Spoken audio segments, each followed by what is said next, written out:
sobre o anjo consertador. Para quem quiser depois pegar o livro com calma, pesquisar, acompanhar com a gente aí, o livro é o livro Luz Acima, capítulo 12. Sempre quando vou falar das obras, das reflexões de Humberto de Campos, sobretudo essas, assim, a gente vai perceber aqui, é para a gente se imaginar na história, porque é um estilo do Humberto de Campos trazer aí algumas coisas até um pouco cômicas. A gente não vai entrar em detalhes aqui, se isso aqui realmente aconteceu, se não aconteceu, se isso aqui é uma espécie de parábola, se é um conto, se é ou se realmente isso foi não da forma assim totalmente exata, mas se aconteceu. O fato é que o que acontece aqui será narrado, acontece com muitos de nós. Quantos de nós, no momento de aflição, no momento de angústia, faz uma prece e pede ajuda para os espíritos amigos, para Bezerra, para Leon Denis, para Francisco de Assis, para Kardec, Eurípides Barçanufo.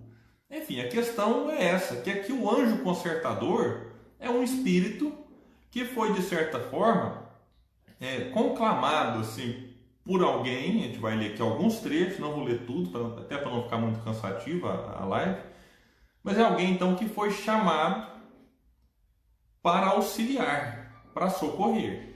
E então isso acontece com uma certa frequência também com a gente. E Humberto de Campos vai começar dizendo assim: quando o crente enfermo conseguiu encontrar, após longas súplicas, o anjo consertador, prosternou-se reverente e falou banhado em lágrimas. Então aqui você tem alguns pontos que a gente precisa ressaltar. Primeiro, o crente. Crente aqui quer dizer alguém que crê. É alguém que demonstra ali uma crença numa força superior. Não entra em detalhes aqui de qual seria a religião do crente, mas é alguém então espiritualista, assim podemos dizer, como Kardec define como sendo aquele que acredita em algo além da matéria. E dentro dos espiritualistas temos os espíritas, os católicos, os evangélicos, os umbandistas, várias denominações religiosas que acreditam num ser superior e na imortalidade da alma, na sua continuidade da vida após aquilo que se chama morte. Então aqui é um crente doente, um crente que está enfermo, e que fala que após longas súplicas, então não foi na primeira tentativa, teve que testar aqui a perseverança. Vamos ver se esse crente aqui é crente mesmo ou se ele vai descrer rapidamente, né? Então aqui ele cumpriu o seu papel, ele persistiu, ele insistiu para um contato, para essa aproximação com aquilo que é chamado anjo consertador, ou que a gente poderia, como eu já disse, trocar essa palavra pela palavra espírito. Um espírito amigo, um espírito que vem lhe auxiliar. E aí ele vai, banhado em lágrimas, dizer: benfeitor celeste, socorre-me por piedade. Aqui a gente já começa a ver que a situação dele não era realmente muito fácil. Trago o estigma do fracasso. Sou profundamente infeliz. Contra mim permanecem associadas todas as forças do mal. Nas menores particularidades do caminho, sou perseguido sem remissão. Olha, então quando eu falo para a gente tentar se encaixar na história, porque quantas vezes nós não nos julgamos como o próprio crente enfermo se julgava diante desse anjo. E ele continua dizendo: meus negócios falham, meus interesses sofrem prejuízos infindáveis, minha saúde perece. Então aqui você tem problema de saúde, uma certa perseguição, não se sabe de quem, uma pessoa então infeliz, e ele prossegue, não cansa de reclamar não, ou de expor as suas angústias de certa forma. Vivo coberto de preocupações e sofrimentos. Embalde busco o auxílio da prece, porque depois de frequentar templos diversos e tentar devoções diferentes, me vejo tão aflito quanto antes. Restaura-me o destino. És o benemérito consertador das vidas frustradas. Atende-me. Sinto-me desfalecer. Bom, vamos fazer uma pausa aqui para compreender. Como eu disse antes, não se sabe qual religião, mas é alguém que já estagiou por diversas denominações, por diversos tempos. E aí ele vai dizer que se vê tão aflito quanto antes. E esse é um ponto importante, gente, porque às vezes a gente fica realmente em busca de respostas. Isso faz parte. Às vezes alguém começou numa religião por orientação da família, depois chega num certo ponto que decide frequentar outra, talvez por influência do marido ou da esposa, e chega num certo ponto que desiste daquela também. Faz parte, talvez alguma coisa não foi ali encaixada. Mas a gente precisa destacar também que tem aqueles indivíduos que eles de fato eles mudam de templos, mudam de religião, mas não estão tão dispostos assim a encontrar a religião dentro de si. E aí eles serão eternos insatisfeitos. E às vezes a gente pode analisar a de vista de centro espírita. É natural, faz parte, que a gente chegue no centro espírita e, poxa, esse aqui não me agradou tanto. Vai para outro e tenta se encaixar. Mas tem pessoas que elas não se sentem confortáveis e não se sentem à vontade em centro algum. E aí, será que todos os centros da cidade são tão problemáticos? William, mas na minha cidade só tem 2. E realmente os 2 são problemáticos, eu sei.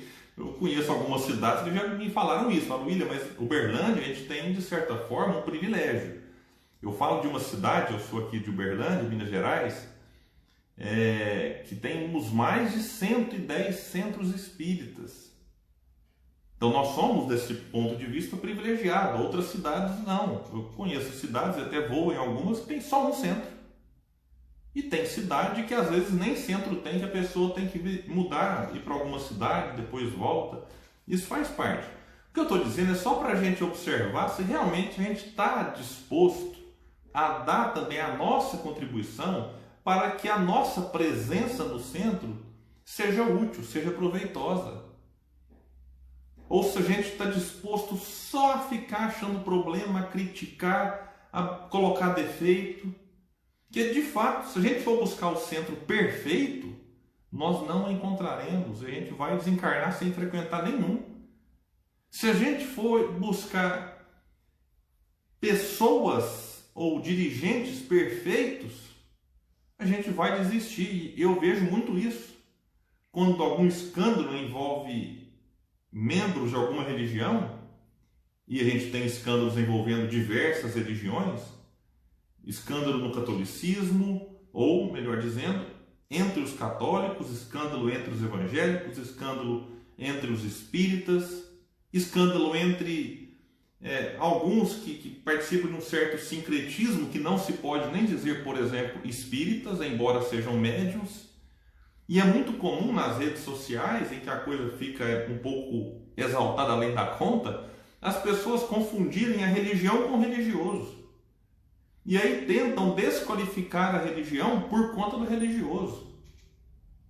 É mais ou menos a gente desqualificar a carta por conta do carteiro. A gente faz muito isso. Ah, mas eu não gosto do carteiro. Poxa, mas vamos ver a carta. Vamos ver qual que é a mensagem. O que está dentro dela? Então o carteiro pode vir cheio de defeito. Mas talvez a mensagem da carta que ele traz, que não é dele, talvez seja interessante e vale a pena então a gente dedicar ali alguns minutos, alguma atenção, um pouco da nossa indulgência, sem que por isso a gente tenha que fechar os olhos para os problemas humanos. Como vai dizer Jesus para Simão Pedro, agora no livro Boa Nova, Simão, o homem no mundo é mais frágil que perverso. Fazer parte de uma religião não nos garante infalibilidade. Erraremos, muitas vezes, em vários aspectos.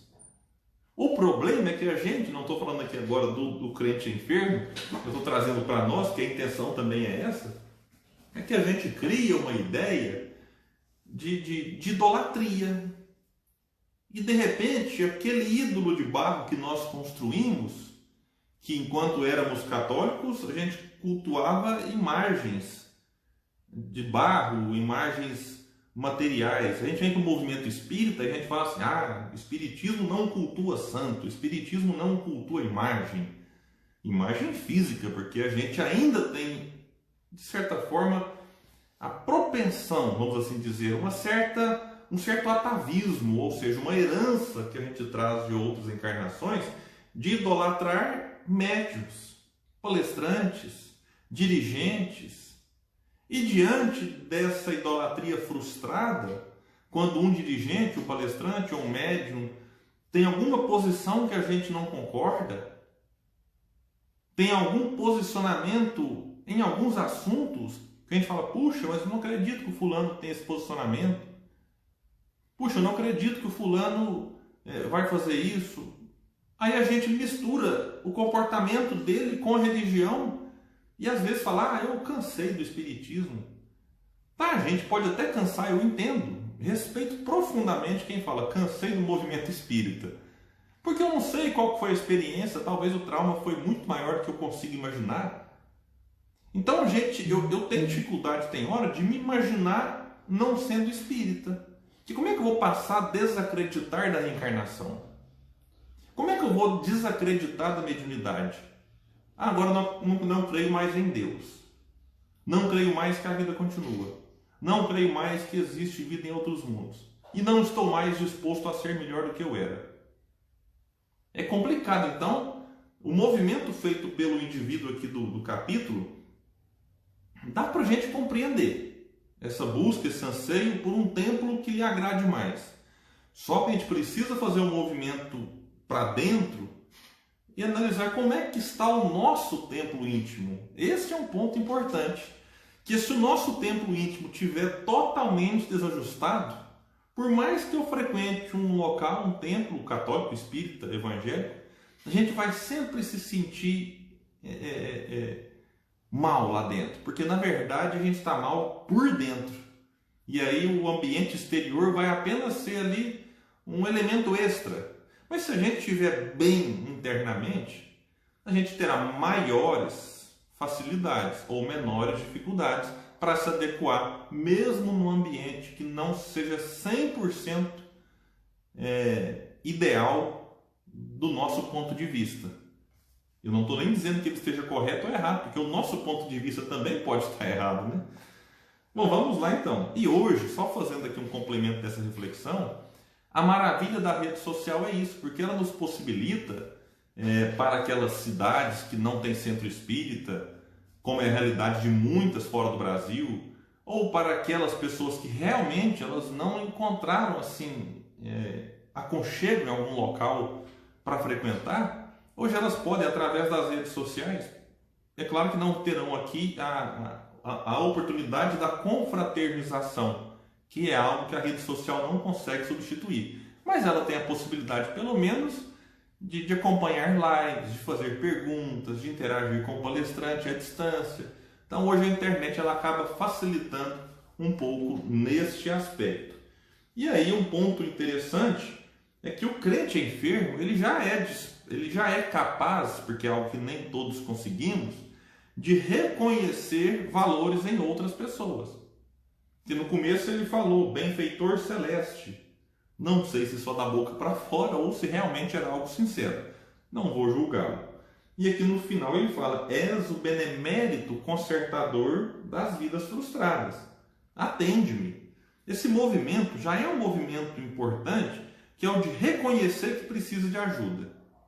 Mas eu não vou dar spoiler, só que a gente vai ver que a coisa não vai seguir um curso que a gente imaginava.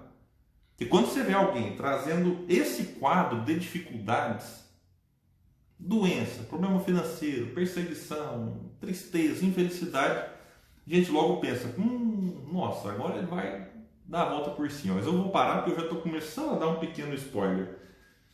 E aí, irmão X vai avançar um pouco aqui, dizendo que o anjo consertador ficou compadecido. Nós também ficaríamos, certamente. e disse: realmente, o seu desequilíbrio comove. Fixou nele o olhar muito límpido e iniciou carinhoso interrogatório. Vejam as perguntas que o anjo fez para o crente. Meu amigo, você tem fé? E a resposta é de uma, como eu brinquei com a minha filha hoje, né? É de uma modéstia de causar inveja. Olha aqui. Sim, respondeu o sofredor. Minha confiança em Jesus é ilimitada. Quando eu li isso aqui, eu confesso, eu falei assim, vai dar ruim. Não vai dar certo. Isso aqui, quando a pessoa fala que a confiança em Jesus é ilimitada, enaltecendo a própria fé, eu já comecei a suspeitar, falei, vai dar problema. E aí o anjo continuou perguntando, e deseja restabelecer sua paz, aplainar seu caminho? A resposta bonita, suspiro por semelhantes realizações. O instrutor fez pequena pausa e acrescentou, você sabe que o homem é uma peça viva, dentro de uma consciência própria, senhor de uma razão pessoal e herdeiro de Deus. Isso aqui não foi nenhuma pergunta, foi só uma colocação. E aí o sofredor disse, sim, reconheço. Olha, então eu já fui olhando para eles aqui e falei, olha, tá bom, hein? Pois bem, ajuntou o ministro da espiritualidade. O serviço restaurador que me compete há que basear-se na aceitação do homem. Não podemos assaltar o coração quando a criatura se refugia na cidadela da vaidade e do orgulho. Já foi aqui uma leve cutucada, né? Assim, se você nos aguarda a intercessão, responda lealmente às minhas perguntas. E aí eu acho que aqui o anjo começou a perceber um detalhezinho diferente. Já deu uma cutucada na questão da vaidade e do orgulho e reforçou para que a resposta fosse realmente muito honesta, para que ele fosse ali leal diante das perguntas colocadas pelo anjo. O enfermo, envolvido na luz irradiante do embaixador celestial, reconheceu que seria inútil mentir. Eu sempre brinco que isso aqui é mais ou menos um atendimento fraterno, né? A gente chega num centro, chega até para um amigo mesmo e vai ali expor as nossas angústias, os nossos problemas. E é muito comum que a gente tente dar uma dourada assim, né, na história, tenta dar uma romantizada para não nos colocar numa condição de inferioridade. Eu até brinco, se é um problema conjugal e o atendente tem a oportunidade de dialogar com os dois membros da relação, ele vai ouvir um e vai pensar assim, puxa vida, que anjo você é. E logo vai pensar, o demônio da relação. Só que quando ele vai atender aquele que é tido como demônio da relação, ele olha e fala, puxa, mas você é o anjo e o outro é que é o ser inferior. Por quê? Porque todo mundo, se não for leal consigo mesmo, vai tentar dar uma maquiada, vai tentar dar uma amenizada nas próprias fragilidades e enaltecer os pontos fracos do outro. A gente tem uma grande facilidade de ver aquilo que Jesus nos alertava, o cisco no olho do outro e não ver a trave no nosso olho. Então, é nesse ponto que o alerta se dá. Olha, eu vou te fazer perguntas, seja fiel. Seja fiel. E ele pergunta, você vive em família e exerce uma profissão regular? Resposta, sim. E aqui ele vai emendar várias perguntas, que aí a gente começa a compreender que a coisa não é tão fácil. Compreende seus deveres de amor? Gente, lembrando que ele vive em família. Então ele vai fazer perguntas aqui agora relacionadas a esses deveres com a família. Vejamos. Compreende seus deveres de amor gentileza e assistência para com os domésticos e suas obrigações de respeito, solicitude e atenção para com os superiores e os subalternos? Que a gente às vezes pensa que, não, porque eu convivo com a família, eu posso tratar de qualquer jeito. Eu não preciso, como ele vai dizer aqui, tratar com amor, com gentileza, uma assistência respeitosa. Como ele tinha perguntado família e profissão, ele inclui domésticos aqui, são os membros da família, e superiores e subalternos. Alguém pode pensar, William, mas eu sou dono da minha empresa, eu não tenho superior. Mas às vezes na própria sociedade, com membros ali por exemplo, policial, membros do judiciário, enfim, alguém que em alguma escala está acima de nós. E também com os que estão abaixo. Porque a gente às vezes traz uma ideia de superioridade pela função.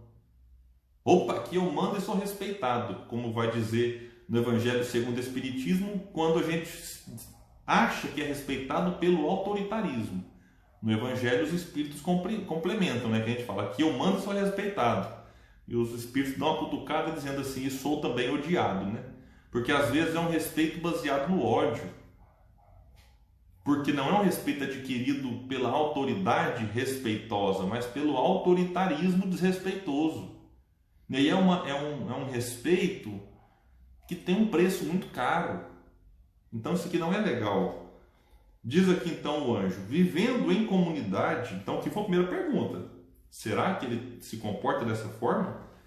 Continua, vivendo em comunidade, na luta diária, sabe livrar seu fígado e seu coração das nefastas projeções vibratórias do ódio e da revolta? E ele continua fazendo questionamentos. Eu vou avançar um pouco aqui para a última pergunta que ele faz, colocando aqui, preserva em suma, ou seja, em resumo, a própria paz? Aí a resposta do doente foi a seguinte: tudo isso é demasiadamente difícil. E a gente tem que concordar com ele, não é fácil não. Nesse momento de pandemia que a gente vive, como ele fala aqui, não ser visitado pela revolta é complicadíssimo. É muito complicado em vários aspectos, em vários níveis. Eu não vou aqui entrar em detalhes. Eu deixo para cada um fazer reflexão, porque é um momento que a gente fica, tem hora, bem revoltado. Com a irresponsabilidade, com a indisciplina, com o descaso, com a indiferença, com a falta de empatia, com o desrespeito mesmo pela vida, com que muitos se conduzem nesse momento. E aí, diante da dificuldade colocada pelo doente, o anjo colocou, concordo. Eu concordo, é difícil realmente. A elevação demanda esforço. Mas o meu irmão não aspira à claridade do alto? Peraí, mas o que você quer? Você quer realmente a claridade do alto ou não? Porque se você quiser, realmente a coisa não é fácil. Basta a gente ver a história dos primeiros cristãos. É uma história de luta, de sacrifício. Era um sacrifício, às vezes, até o limite de sacrificar a própria vida em nome da fidelidade a Deus, como, por exemplo, um caso que Humberto de Campos nos traz com profunda emoção, Joana de Cusa. Alguém que aceita ir para o poste, ser queimada viva. E vai ali dar uma lição maravilhosa quando é indagada por um de seus algozes. O teu Cristo apenas te ensinou a morrer. Ela vira com os olhos amorosos para ele e diz, não apenas a morrer, mas também a vos amar. Então a gente percebe que esse negócio de evolução espiritual não dá para enganar e dizer assim, não, é tranquilo, não precisa de sacrifício. Precisa. E o momento da pandemia, por exemplo, é um momento de sacrifício. É um momento em que a gente precisa, às vezes, abrir mão das nossas liberdades individuais, como Kardec coloca na questão 825 do Livro dos Espíritos. A liberdade absoluta não existe, desde que se está numa relação coletiva, o bem coletivo prevalece sobre o bem individual. Então, o egoísmo deve ser diminuído em benefício do coletivo. Isso é um sacrifício dos tempos modernos.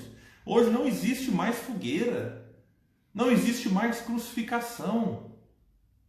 Ainda bem, pelo menos, né, aqui no Brasil onde eu estou, nos Estados Unidos, para os que me ouvem, talvez alguns países tenham regimes ainda, né, lamentáveis, autoritários, não vou entrar em detalhes, mas de certa forma convencionou-se na sociedade, nos países, digamos, civilizados, que não se tem mais esse tipo de situação em nome da religião. Então aí alguém pode pensar, poxa, se não tem mais, como é que vamos sacrificar? O sacrifício do próprio ego, o sacrifício dos próprios interesses. Em benefício de quê? Em benefício do coletivo. E aí o doente vai dizer o seguinte então para o anjo: ora, como agir dentro de tais normas em ambiente refratário aos nossos ideais? Aqui é interessante porque uma coisa é você conviver com quem pensa igual. A outra é conviver com quem pensa diferente. E aqui ele vai dizer, o ambiente é refratário aos nossos ideais. Então como é que eu vou conseguir cumprir tudo isso que você me perguntou? Convivendo numa sociedade difícil. E aí ele vai dizer, não tolero exigências. Então ele era duro, hein? Nem aceito cooperação incompleta. E se me vejo rodeado de pessoas sem mérito, segundo o meu modo de ver, como tributar-lhes consideração respeitosa? Então ele queria ter consideração respeitosa só com quem tivesse uma atitude segundo o modo dele de ver.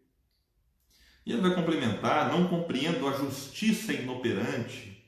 Além disto, no círculo doméstico, sou infenso aos desaforos de quantos me acompanham na vida.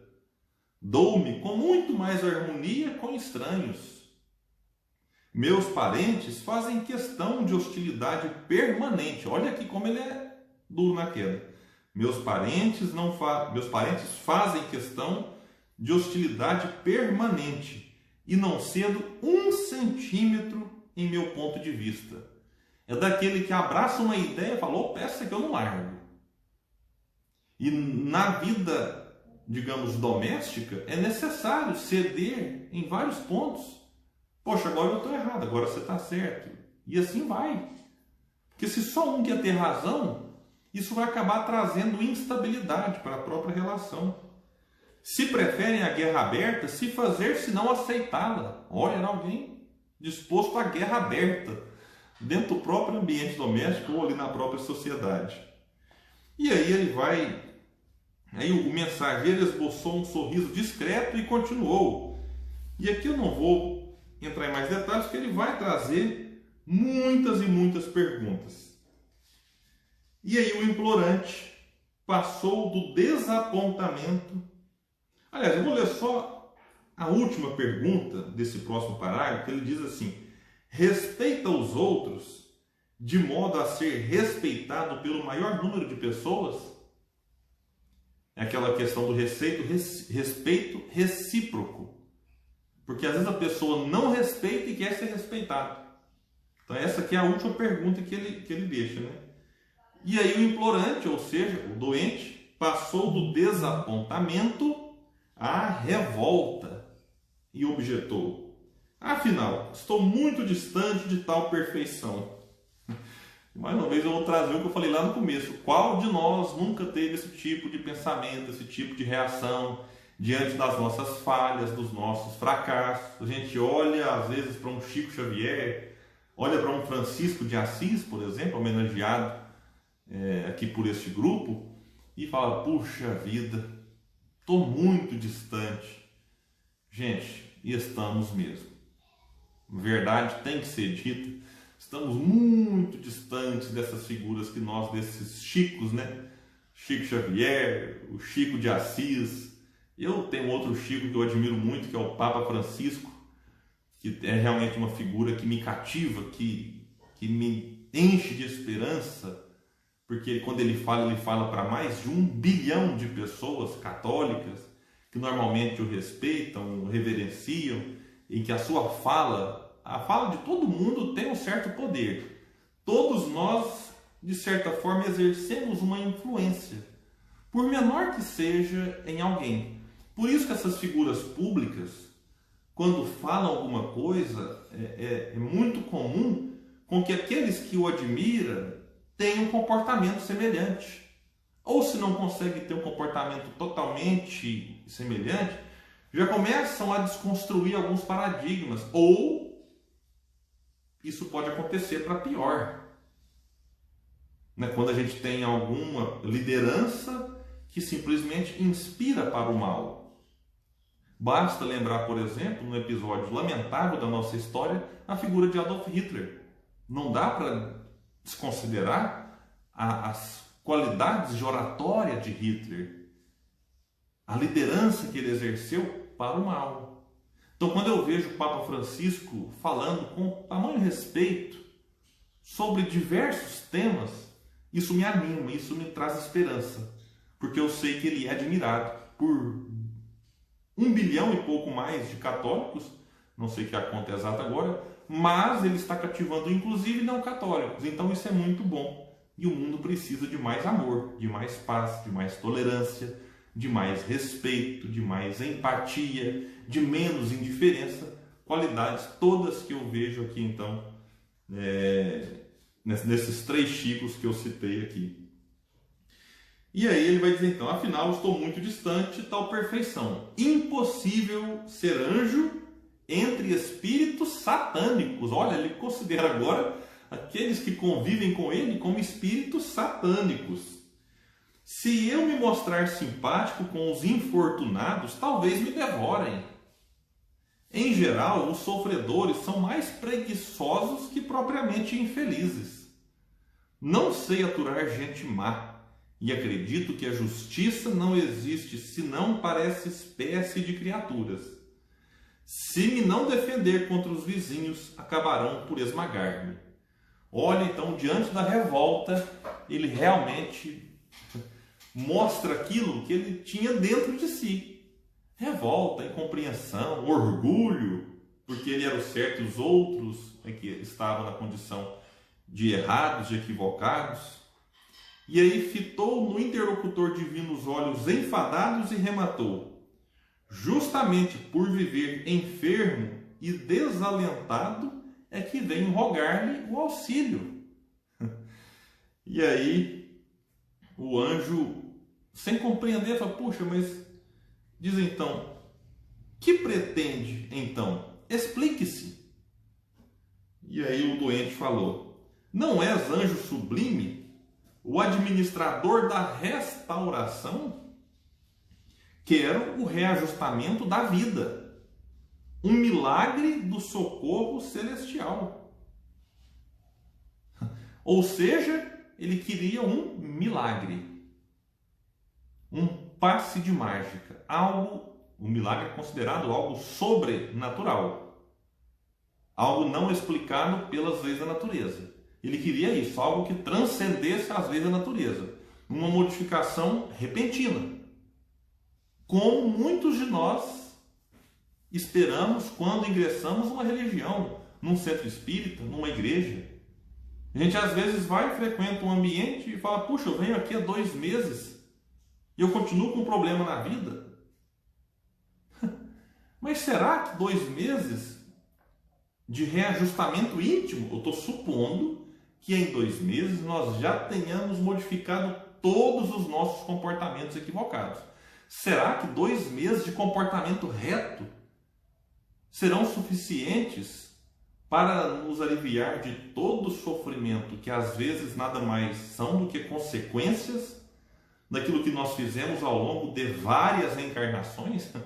A gente passa aí 10 encarnações aprontando, aí chega aqui, conhece o Espiritismo, começa a ter uma vida um pouco mais equilibrada, e em 2 meses, ou 2 anos, ou 20 anos, a gente já fala: ô Deus, o senhor está vendo que eu estou tentando?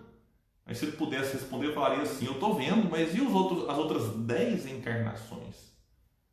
supondo uma média de idade de 60 anos, e os outros 600 anos de iniquidades, de injustiça, de violência? Porque, meus amigos, acreditemos, nós estamos na nossa melhor versão. Não faz muito tempo tivemos regimes ditatoriais em vários países.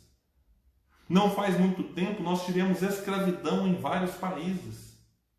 Um pouco mais para trás, Inquisição, em que matávamos em nome de Deus. E agora, com 10, 15 anos, 20 de espiritismo e de comportamento não perfeito, mas um pouquinho mais ajustado, a gente agora já se acha quites com a lei divina? É mais ou menos isso que pensava o doente aqui. E ele queria um milagre. Eu lembrei de uma música, né, muito famosa, muito cantada aqui no Brasil, não sei como é que ela é nos Estados Unidos, mas quando fala assim, que o Senhor é meu bem maior, faz um milagre em mim. A gente às vezes canta, é bonito, eu gosto da música, não estou criticando a música em si. A gente às vezes canta isso numa paixão e acha que de repente acabou a música, Deus vai vir fazer um milagre e transformar tudo de ruim em coisa boa, mantendo comportamentos equivocados. Então a gente precisa repensar essa ideia de mudança radical, como vai dizer uma frase, não sei se é, mas atribuída a Victor Hugo, a natureza não dá saltos. Então essa ideia de milagre não faz sentido. E aí o benfeitor suspirou e disse: ó, sim, você também está esperando uma violência de Deus. Só pode, né, Deus chegar lá e violentar, trazendo um conserto radical naquele indivíduo. E, desvencilhando-se do sofredor, despediu-se, calmo. Devia atender a outros setores de assistência. Massas angustiadas aguardavam-no mais além. E aí, o pedinte singular, sob forte irritação, bradou: ó, abandonas-me? Desamparas-me? O próprio céu me detestará? Agora se coloca na condição de vítima. Ah, você está me abandonando, me desamparando? Será que até o céu me detesta? Ou seja, não basta os problemas domésticos, o problema na profissão, na sociedade, agora até o céu me detesta. Que é aquele vitimismo, aquele drama que nós fazemos em relação às nossas próprias dificuldades, ou aquela ideia do coitadinho, opa, eu sou sofredor demais, né? Mas e o que ele acabaram de dizer?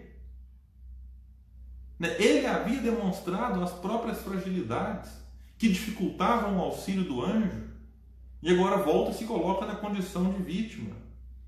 O mensageiro angélico, entretanto, esclareceu sereno.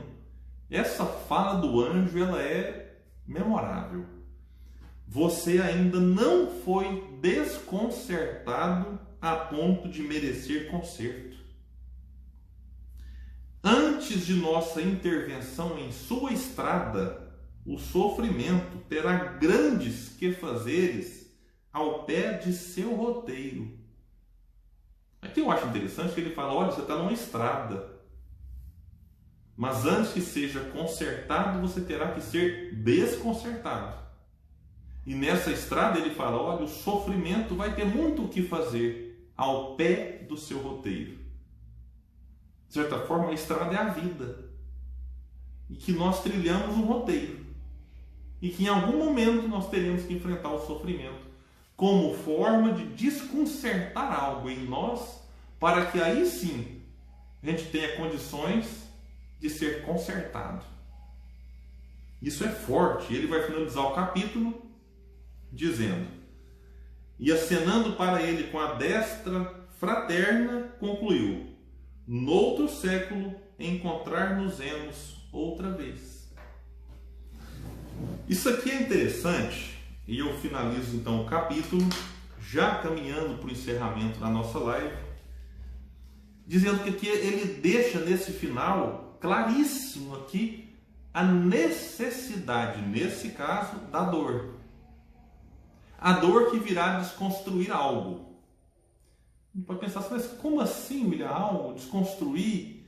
Sim, se a gente for observar, ao longo das encarnações, dentro daquela ideia que nós fomos criados simples e ignorantes, a partir do mau uso do nosso livre-arbítrio, nós fomos nos construindo de coisas equivocadas, coisas ruins, deletérias. De certa forma, é como se a gente fosse passando em nós mesmos vernizes, camadas de verniz que dificultam a nossa visão. E para que a gente enxergue corretamente a vida, para que a gente consiga compreender o que ela é necessário com que essas camadas de verniz sejam retiradas. Ou seja, é necessário em muitos aspectos uma desconstrução. Isso quer dizer queda, regressão? Em espécie alguma. Jamais. O espírito não retrograda. O espírito não regride. Mas nesse processo evolutivo, é muito comum que na medida em que ele adquire algumas vantagens no aspecto até intelectual, às vezes ele se vê revestido de algumas outras questões que precisarão estas ser desconcertadas para que do outro lado haja o conserto. Então, ao longo da nossa existência, muito daquilo que nós recebemos da própria educação não foi uma boa educação. Porque a educação, de certa forma, ela pode ser boa ou pode ser má. Então, a educação em si, ela pode ser espetacular. A criança pode reencarnar num lar e receber ali orientações seguras, inspiradas no próprio Evangelho, de respeito, de tolerância, mas ela pode receber no lar uma educação baseada no preconceito, no racismo, na misoginia, na xenofobia, e tudo isso que foi colocado e incutido no lar precisará em algum momento ser desconstruído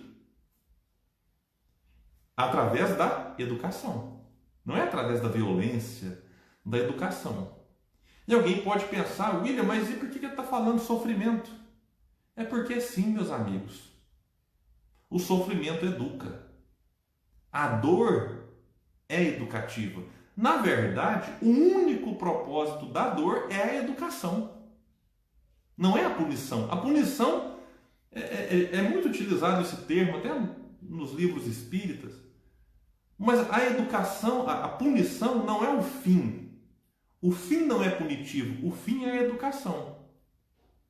Até porque, meus amigos, eu tenho dito ultimamente, tenho refletido nisso, se a gente faz alguma coisa errada e recebe de volta da vida alegrias eternas, tranquilidade, a gente vai continuar errando. A dor é um alerta. Olha, você fez errado. Você está fora da prática da lei divina. Então, quando a gente está fora da prática da lei divina, não dá para ter uma recompensa boa. A recompensa desagradável, dolorosa, tem como finalidade única a educação do ser. Então, a gente vai ter que passar por processos dolorosos para desconstruir aquilo que nós construímos. Alguém pode pensar, William, mas e a criança que reencarna na família que incute nela esse tipo de ensinamento? Essa criança não nasceu ali por acaso. São vínculos ou espirituais de outras encarnações ou vínculos de afinidade, porque às vezes a gente pode nascer num lar que não traz afinidade espiritual do passado. E os espíritos trabalham essa ideia de que às vezes o indivíduo é colocado numa família totalmente estranha. E aí poderiam, agora é injustiça, porque ela nasceu numa família estranha que vai incutir nela pensamentos retrógrados. Não, só que ela foi atraída para essa família, em alguns casos para ajudá-la. É interessante observar que às vezes crianças, a gente tem visto muito isso, crianças estão esclarecendo os pais sobre diversos assuntos. Crianças têm trazido, e a gente vê vídeos maravilhosos na internet, crianças têm trazido conceitos de mundo que nos surpreende. A gente olha e fala, é possível acreditar num mundo melhor, porque agora as crianças reencarnam espíritos mais evoluídos, mais maduros, é claro, e vem trazer aos pais conceitos de humanidade, de solidariedade, de fraternidade. Então, levando aquele ponto de vista de que há desconstrução a ser feita, talvez até essa criança, através do ensinamento, venha auxiliar os pais na própria desconstrução de muitos paradigmas. Quando pais, por exemplo, homofóbicos, recebem um filho homossexual. E eles têm, a partir daquele convívio, que para esses pais será doloroso. Já tive a oportunidade de conversar com alguns que falaram, William, foi um baque. Hoje eles compreendem e vivem perfeitamente. Mas eles disseram, tiveram que reconhecer, olha, no começo eu tive que assimilar a ideia, porque eles, os pais do homossexual, foram criados numa família homofóbica, que por sua vez foi criado numa família também homofóbica. Isso veio sendo passado de geração para geração. E aqueles pais agora recebem ali a notícia de que o filho é homossexual, vivem um processo doloroso, mas estão dispostos ao desconcerto para serem consertados. Então a gente observa como que a vida nos coloca em situações para que a gente vá o tempo todo nos construindo a partir de conceitos melhores, mais cristãos, para que aos poucos, através de diversas formas de dor, nós consigamos fazer aquilo que Paulo disse muito bem, nos despir do homem velho. Homem velho, desconstrução, para nos revestir do homem novo, conserto. Então, desconcerto, homem velho, conserto, homem novo. Isso nas palavras do próprio apóstolo Paulo. Então, a gente pode trazer aqui várias reflexões a respeito disso. E aí, quando ele traz aqui a questão da reencarnação, é importante noutro século. Ou seja, na outra encarnação a gente volta a se falar. William, quer dizer então que ele, só na outra encarnação, aqui uma parábola, um conto, a gente não pode levar isso ao pé da letra, até porque é possível o tempo todo reconstruir a própria trajetória, como aquela frase célebre do Chico Xavier, embora ninguém possa voltar atrás e fazer um novo começo. Qualquer um pode começar agora ou recomeçar agora e fazer um novo fim. Então, nesse caso em específico, disse assim, olha, nós temos o futuro. Então, no outro século eu volto para a gente voltar, para a gente conversar novamente. Então, meus amigos, isso aqui é uma lição tão bonita que precisa ser aplicada para a nossa vida e não simplesmente ficar olhando para o capítulo, elogiando a qualidade literária ou a qualidade da mediunidade do Chico e simplesmente ficar nesse ponto. A gente precisa olhar para a lição, olhar para nós e se perguntar, será que nós ainda temos muito o que desconsertar para ser consertado? E diante desse diagnóstico, dessa análise, que nada mais é do que o próprio autoconhecimento, a gente se enveredar esforços, apoiados na humildade daquele que reconhece as próprias limitações e na vontade daquele que quer se mudar, se modificar, para que aí sim a gente possa contar com o auxílio efetivo dos anjos consertadores que nos rodeiam, que nos inspiram, que estão à nossa volta o tempo todo querendo nos auxiliar, querendo nos socorrer. Mas eles precisam contar com a nossa parte, com a nossa própria ajuda, com a nossa disposição. Em reconhecer que tudo bem, nós vivemos num mundo de provas e expiações, habitado predominantemente por espíritos maus. Mas a única pessoa que a gente pode efetivamente mudar somos nós mesmos. A gente pode querer muito que o outro melhore, que o outro mude, que o outro se modifique, mas a gente só consegue mudar a si mesmo. Então, que a gente possa pensar nisso, nessas lições maravilhosas, né, que o irmão X, Humberto de Campos, né, nos traz aqui neste capítulo. Lembrando, eu gosto muito de deixar uma parábola para reflexão, E quando eu preparava esse estudo, eu pensei, qual parábola dá para a gente deixar como mensagem final?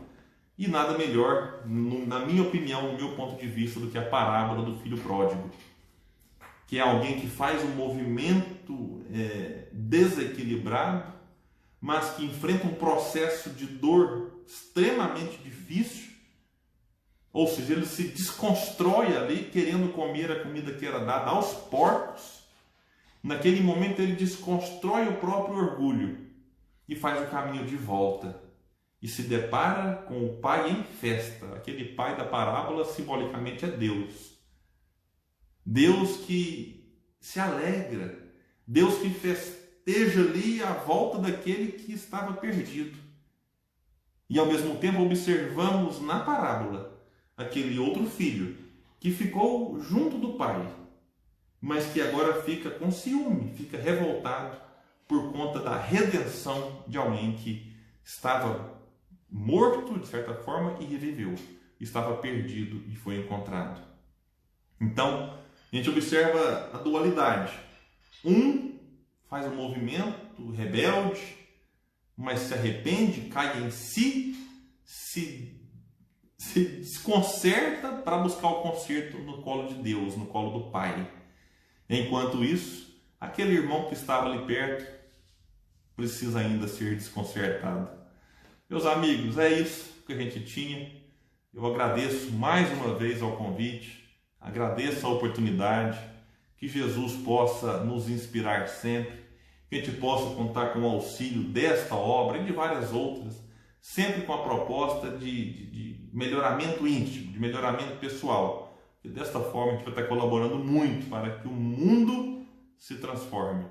Eu gosto muito de encerrar as minhas falas com um trecho de uma música que muito me inspira, que é uma música de Lenine, chamada A Paciência. E ela cabe muito bem para os dias atuais, mesmo num período de pandemia. A gente percebe que o mundo vai girando cada vez mais veloz. A gente espera do mundo e o mundo espera de nós um pouco mais de paciência. E aí ele coloca 3 perguntas. Será que é tempo que nos falta para perceber? Será que temos esse tempo para perder? E quem quer saber? A vida é tão rara, tão rara. Meus amigos, muita paz, que Jesus nos abençoe, fiquem todos com Deus e mais uma vez, muito, mas muito mesmo, obrigado pelo estudo.